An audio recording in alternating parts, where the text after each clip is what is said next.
I want to hurt him. Yeah. That's my mentality right now going into this fight. So I really want to do damage. He's definitely gonna get punched on. I feel like, you know, he's a lot of heart.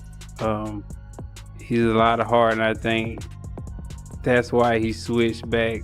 He had the Cuban coach, and I feel like that wasn't gonna work out well for him because, I mean, he can't learn that type of style that, you know, the Cuban coach is teaching. That's more cultural, more, you know, rhythm and things like that, and things that I feel like he don't have. You know, he's a more of a, you know, kung fu fighter, you know, hard, you know.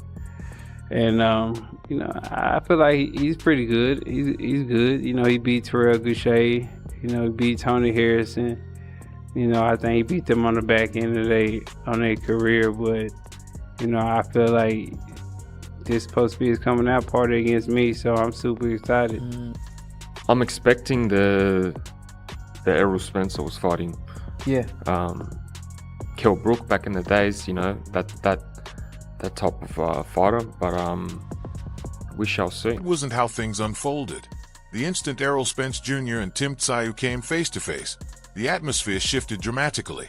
As soon as they started talking, any sense of mutual respect faded into the background, giving way to intense rivalry and a fierce competitive edge. But he's very good at that. Yeah. You know, and it drowns you. Yeah. He's got a very stiff jab, and the jab is very consistent. So I think that's probably going to be the hardest part. But yeah, this fight is going to be a relentless style for me. I'm looking to just bring the heat. Yeah. And let's see if he can match it. Yeah. Man, I really don't care. I mean, I'm excited. I dream about stuff like this, man. You know, it kind of give me chills now, coming out and everybody booing.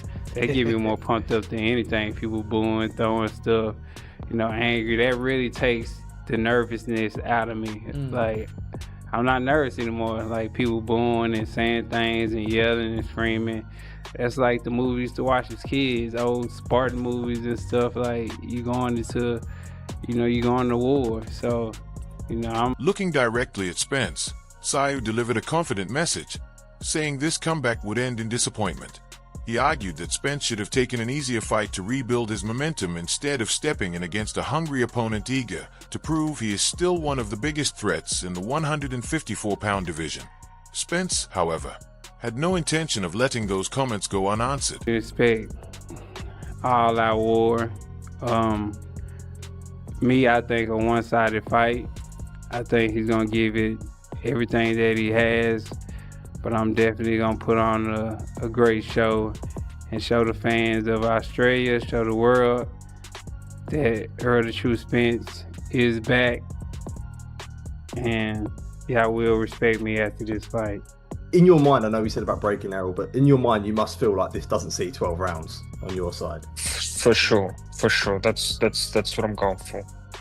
I was reading an interview done with Sporting News Australia, I think, and you said about beating him better than Crawford did. Is that also the mentality in your mind as well? Well, that's his last hooray that he had, you know? So I want him to come back to the memories and Spence responded right away, confidently predicting that Tszyu would not make it past the third or fourth round. A statement that reflected his belief that he still belongs among boxing's elite despite his 2023 loss to Terence Crawford and nearly 3 years away from the ring. And instead of choosing an easier comeback fight to shake off the rust, he accepted one of the toughest challenges available, which is exactly why this matchup has become so intriguing. Before we continue, I want to ask all the boxing fans watching one quick question. Bo-Mac, I just want to ask you a couple things in boxing. How do you see the Errol Spence Tszyu fight playing out, man? Oh man, that's gonna be a great fight. If Errol gonna be himself, he should win. But we don't know what he got left. Yeah. So, but if Tim come in and be himself, he'll push Errol to the edge. Do you think that's like a true 50-50 fight, like a crossroad fight for both those guys? No, I don't think so. I think Errol probably will. Think Errol? Yeah, I think he probably will. I say you still got the juice. He did 200,000-300,000 views in a week or whatever it's been, 2-3 weeks, and the episode is still climbing, but I'm seeing all the reaction. seeing all the headlines, I'm seeing all the stuff. I say, Errol, you still got the juice, because the boxing community, sports community, they leaning in saying, man, what is Errol Spence talking about, man? I want to lean in. And the takeaway was 90% solid, but we just wanted to address the 10%. We don't always like to address the 10%. We shouldn't address the 10%. Matter of fact, we should walk past the 10% most of the time, but every now and again, we got a little bit of time. And today, while most of the attention has been positive, there are still a few questions surrounding the matchup. Instead of taking a safer comeback fight, Spence chose to face one of the toughest opponents available, showing that he still believes he has what it takes to compete at the highest level. Tszyu, however, is not intimidated by Spence's past achievements or championship legacy. He respects Spence for accepting the challenge, but believes the timing favors him against a former champion returning after a long absence. That contrast is what makes this fight so compelling. Both fighters are full of confidence. Spence trusts his experience and proven ability to carry him back to the top, while Tszyu is determined to stop one of boxing's biggest comeback attempts before it truly begins. Because of that, July 26 feels like far more than just another night of boxing. Wishing Errol Spence the best in his upcoming fight. I see what y'all are trying to do. We a lot smarter than y'all realize. He said, but it's not going to work. Not this time. I appreciate that from Terrence Crawford. And I called Errol and I said, Errol, hey man, focus on the 90%, bro. Don't focus on them 10%, because the 10% can seem very, very loud. I don't understand where they coming from. I said, but we, your peers, and the people that get it, we respect you, bro, because that was the biggest moment of your professional boxing career that had been talked about for years. And it didn't go your way. That was a devastating loss. And you took that, you shouldered that like a man, and you never made one excuse. All we did was sit and talk about it and have a real conversation. And we invited the world in to our personal conversation. So Errol did nothing wrong. Errol didn't make any excuse. Things became even more interesting after the face-off.